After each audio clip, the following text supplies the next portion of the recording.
KCP cement మీ కలలను దృఢంగా నిర్మించండి. CM పదవి అంటే మామూలుగా ఉండదు. గొప్ప వ్యక్తులతో బిజీగా గడుపుతూ ఉంటారు. ప్రధాని, కేంద్ర మంత్రులు, ఇతర వీవీఐపీలతో భోజనాలు చేస్తూ ఉంటారు. అయితే మధ్యప్రదేశ్ ముఖ్యమంత్రి శివరాజ్ సింగ్ చౌహాన్ మాత్రం ఓ దొంగతో భోజనం చేశారు. దొంగను తన పక్కనే కూర్చోబెట్టుకుని అతనితో కలిసి తిన్నారు.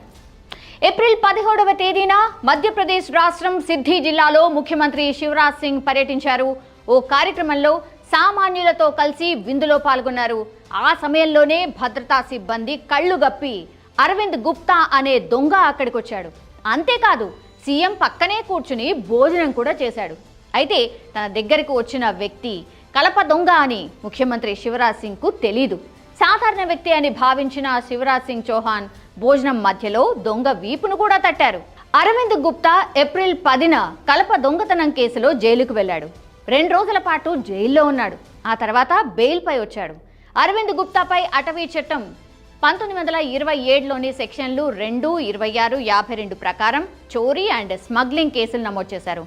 మరోవైపు సీఎం పక్కన దొంగ కూర్చుని భోజనం చేయడం విమర్శలకు దారితీస్తోంది.